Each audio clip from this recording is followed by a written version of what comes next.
Hi, everybody. Thanks so much for having me. So my name's Christine.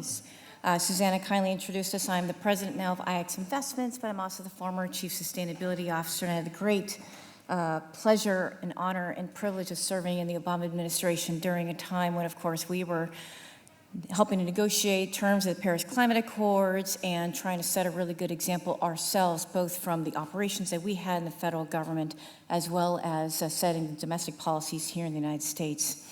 I've also done a lot of other random things in my career, to include things like aerospace engineering. I initially started out designing satellites and airplanes for a living, still love space.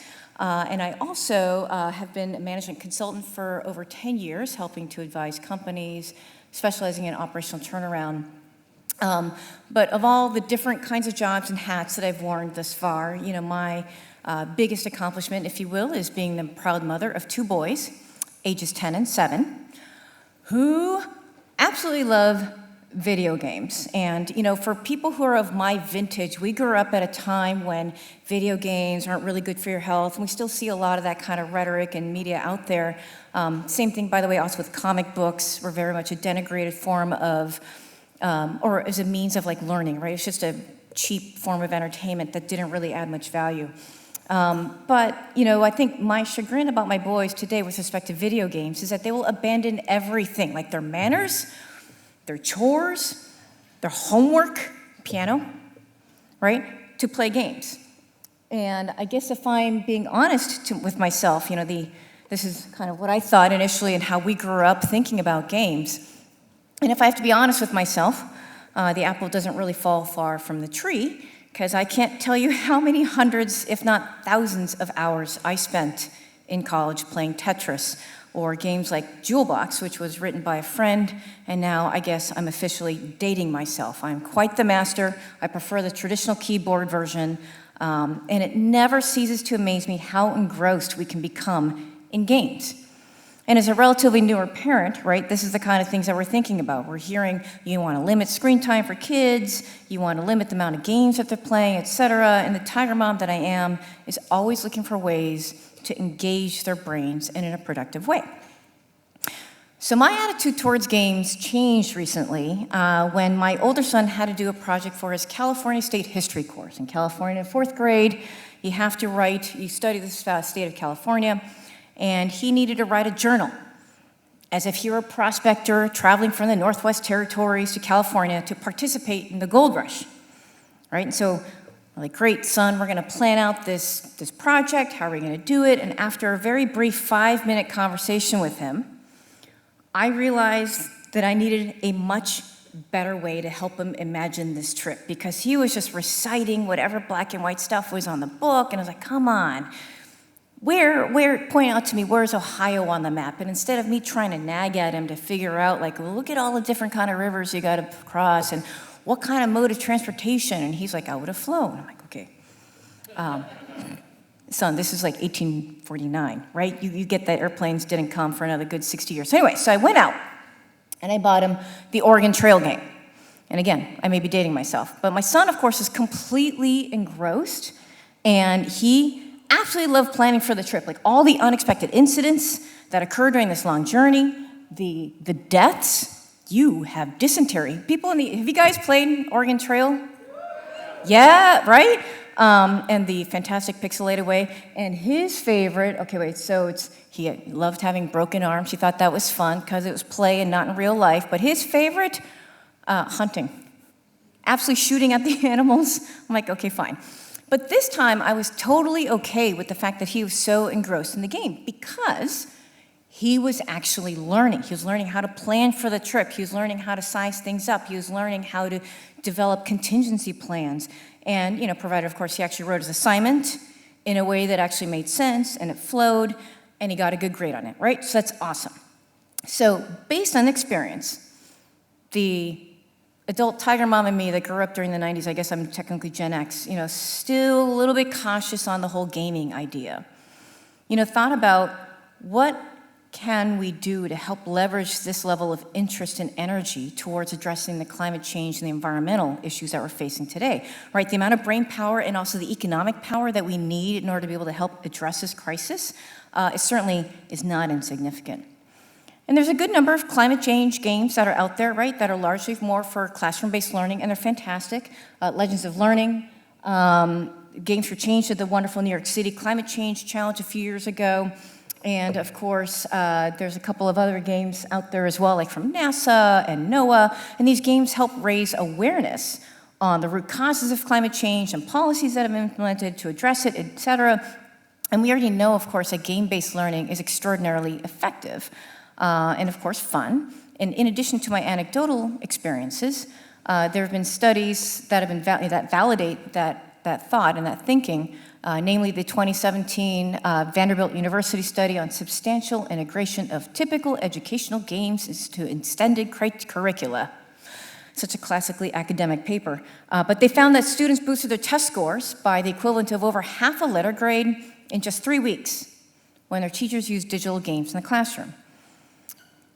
But as Ossie wrote in his book, Power Play and How Video Games Can Change the World, the beauty of video games is their interactivity.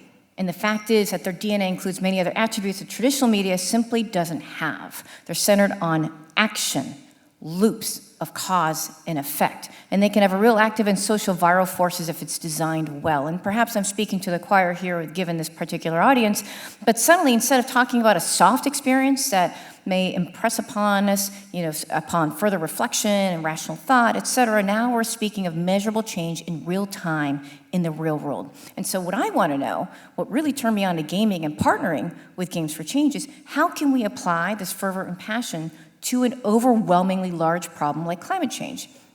I'm sure you all have seen the news by now, the UNFCCC and the National Climate Assessments, et cetera. It is definitively a very dire crisis, and we've got a whole bunch of different kinds of actions that are taking place.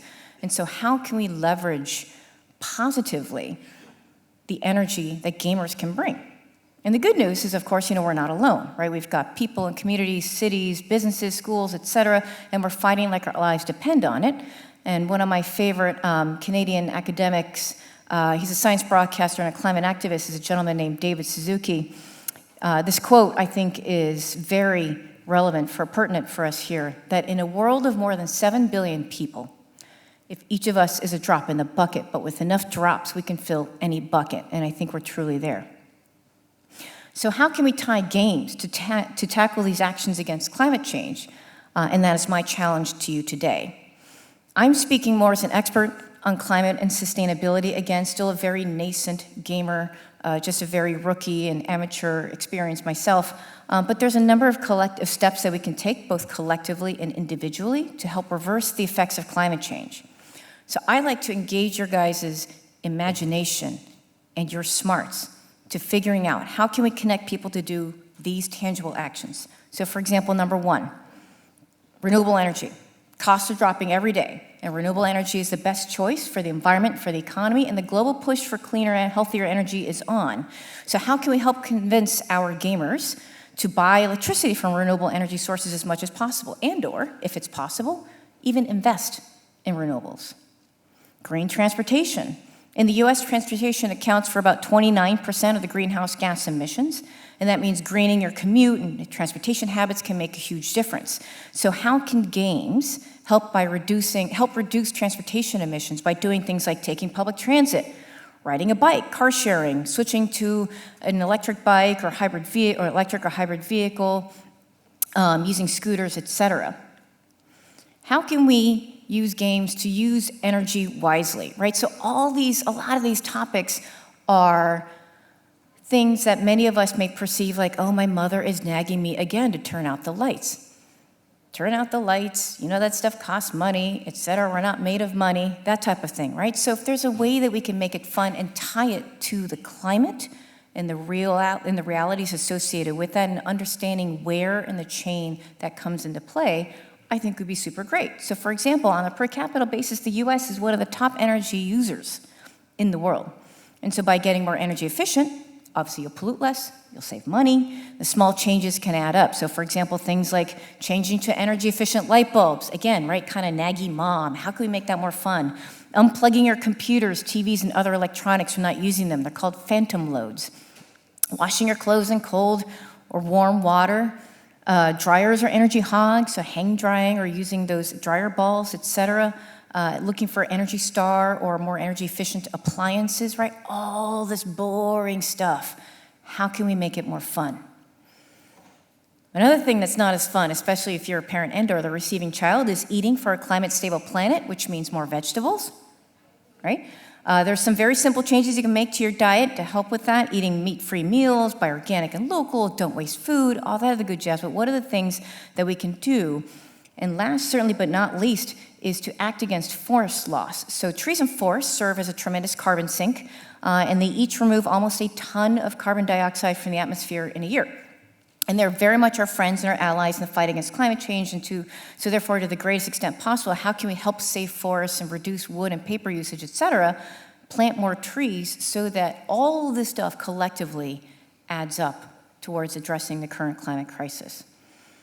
So how do we make real action happen? And so the amateur that I am went out and thought about, okay, so they're collectively in our history, games like Nintendo Wii Fit and Xbox Connect, they're a great first step. Pokemon Go, which my kids absolutely adore, and I specifically got a strap for my phone so that they don't drop it when they're playing. But that actually got us to go outside and go explore. Never mind the fact that they didn't look up when they were walking outside, but at least I got them to go outside. So how can we help us do this? And if you can do this just with getting kids out the door, how can we help throw some additional, maybe perhaps dollars of revenue toward those particular actions? Just to throw some additional ideas out there, right? In-game purchases are a significant driver of revenue for games, and so if there's a way that we can make this a reality and actually make it fun, we actually, for those of you who have children, I don't know if you've actually ever tried this, they last for about 30 seconds and then they completely give up, and so it's just not fun. So how can we make this kind of an activity that we might perceive with respect to energy efficiency and eating vegetables and all that good jazz a lot more fun? Can we leverage the in-game revenues to donate funds towards these efforts? Can we link real-world action to ensure accountability for our commitment? So for example, is it taking a photo, using AI and associated metadata to validate and provide the gamer with credits? Can we link online gaming communities with real communities? And are there financial innovations and new business models that we should be thinking about? So for example, is it partnering with philanthropies to help provide that capital that enables such games to be more environmentally friendly, and or enhancing your brand to partner with organizations like an NRDC or a Nature Conservancy or whatever the case that might be? And I see that the true power of gaming is one of a unifier. It's actually the one time in our household that the kids are getting along without squabbling too much.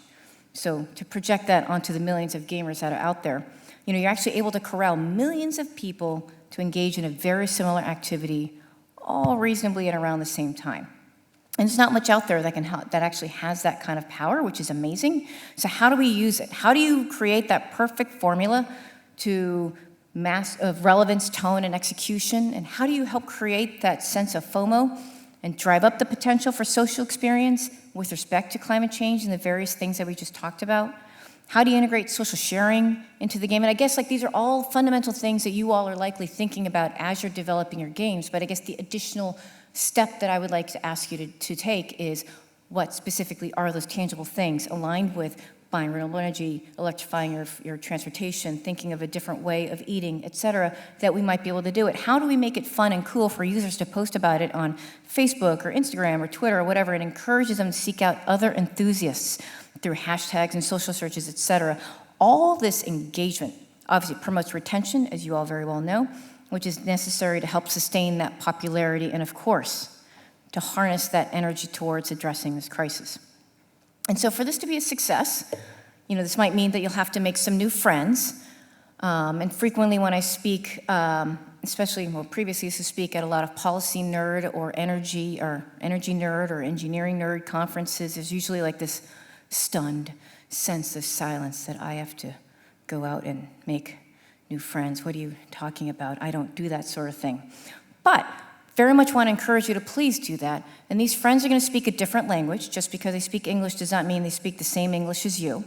They speak a different kind of English, like maybe they're a policy wonk, like me. And I can tell you all sorts of things about the science and the numbers, the statistics behind climate, and all the things that we could be, should be doing, what are the actions. But I cannot create a story like you can.